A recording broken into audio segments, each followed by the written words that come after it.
His niece hadn't smiled since the funeral. The baker's daughter got a grin before noon. The girl arrived on the Thursday stage with a cardboard suitcase and a face like a closed door. Leland Packer was waiting at the depot with his hat in his hands, feeling entirely out of his depth. He was 36 years old, a cattle rancher who understood livestock, fence lines, and the weather patterns of the Bighorn Basin with the confidence of a man born to the work. He did not understand children. He had never wanted to understand children. And now one was climbing down from the stage and looking at him with flat, expressionless eyes that belonged to a girl of 7, but held the weight of someone much older. Her name was Sadie.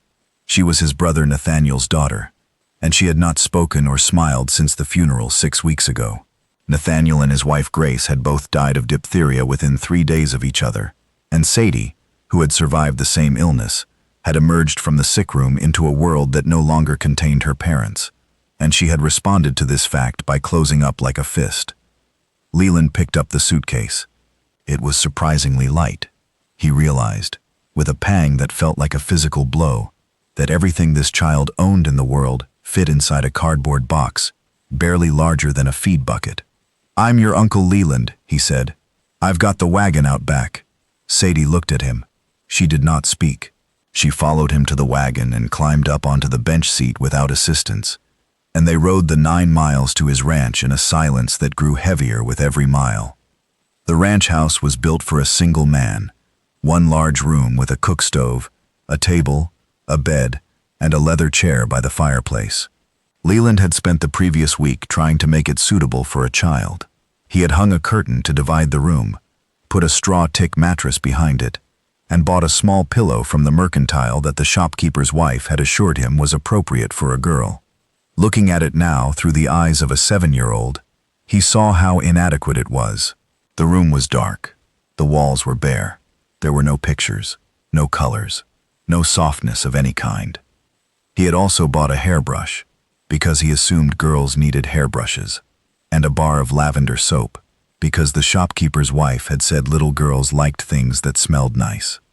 He had arranged these items on a small wooden crate beside the mattress, and the effect was so sparse and so obviously the work of a man who had never lived with a child that it made his chest ache. The garden out back had gone to seed 3 years ago, and the only decoration in the entire house was a calendar from 1886, with a picture of a steamboat on the cover. He had considered buying flowers, but realized he did not know where to put them, and the thought of a large, rough-handed rancher standing in the mercantile asking for a vase had stopped him cold. Sadie stood in the middle of the room and held her suitcase against her chest and said nothing. "Are you hungry?" Leland asked. She shook her head. "Tired?" She shook her head. Again. He stood there, this large, weathered man, and felt the helplessness wash over him like cold water. He had promised Nathaniel, in a letter written 2 years ago, when the brothers had last spoken, that if anything happened, Leland would take Sadie. He had written those words easily, the way people make promises they never expect to keep. Now the promise was real, and the child was standing in his house, and he had no idea what to do with her. She went to bed without eating.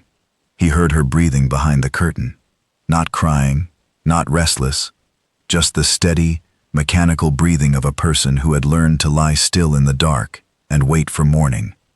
The days that followed were difficult in ways Leland had not anticipated.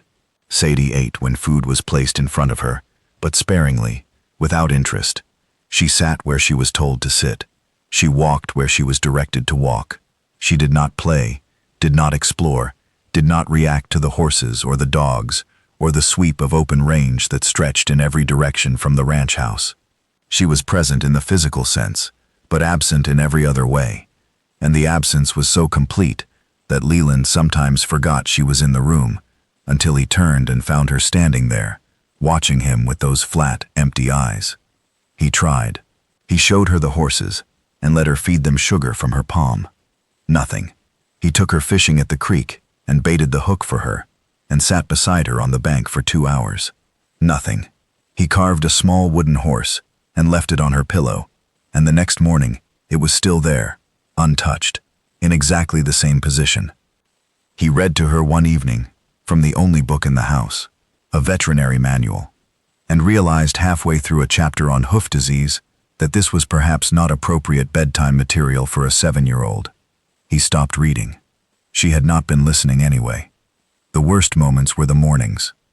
He would make breakfast, usually eggs badly cooked, and set a plate in front of her, and she would eat exactly half of it and push the rest away, and they would sit across from each other in a silence, so complete that he could hear the clock ticking in the next room, and the cattle lowing in the far pasture, and his own heartbeat, which sounded too loud and too fast, like a man running from something he could not outpace. She needs time, the doctor in town told him. Children grieve differently. Some of them go quiet. How long? Could be weeks. Could be months. Could be longer. Leland rode home from that visit with a knot in his stomach that did not loosen. It was June Whitfield who changed everything, and she did it without trying. June was the baker's daughter, 24, unmarried, with brown hair that escaped from its pins in every weather, and a laugh that could be heard from one end of Main Street to the other.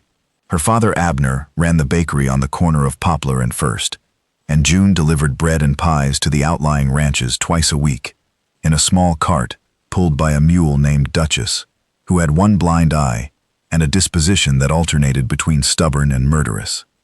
Leland had been buying bread from the Whitfields for 3 years.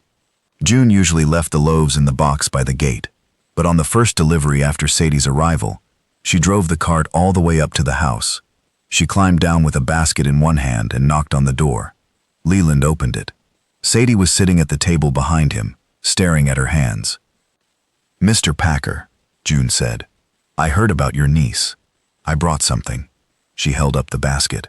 Inside, wrapped in a cloth, were 6 sugar cookies shaped like horses. "That's kind of you," Leland said. "But she hasn't been eating much." June looked past him at Sadie. Then she stepped around him, not rudely, but with the easy confidence of a woman who was accustomed to walking into rooms and making herself useful, and crossed the kitchen and sat down at the table across from the girl. She did not speak. She set the basket between them, unwrapped the cloth, and took out one of the horse-shaped cookies. She held it up, examined it critically, and then, to Leland's complete astonishment, she made it gallop across the table, complete with a soft clip-clop sound that she produced by clicking her tongue against her teeth. Sadie watched. Her expression did not change, but her eyes tracked the cookie horse as it galloped across the table, jumped over the salt cellar, and came to rest beside Sadie's hand. June picked up a second cookie. This one she walked slowly across the table on its legs, making it approach the first horse with exaggerated caution, as if it were shy. She made a small whinnying sound. The corner of Sadie's mouth moved. It was not a smile, not yet, but it was the first movement Leland had seen on that face in 6 weeks that was not mechanical. It was involuntary, organic, alive. June saw it too. She did not react, and Leland would think about this later, would realize that her restraint in that moment was the most generous thing he had ever witnessed. A lesser person would have pounced on that flicker of response, would have exclaimed or encouraged or drawn attention to it. June did none of these things. She understood, instinctively, that the flicker was fragile and that pressure would extinguish it. So she simply picked up a third cookie horse and introduced it to the first 2. And this one she gave a name, Butterscotch, in a voice so serious and so silly at the same time that Leland, standing in the doorway, felt something crack open in his chest. Sadie reached out and picked up the first cookie horse. She held it carefully, the way a child holds something she is afraid will break. Then she walked it, slowly, tentatively, across the table toward Butterscotch. June smiled, not at Sadie, she was careful about that, but at the cookie in her own hand, as if the horse were the one smiling. "I think yours is the fastest," June said.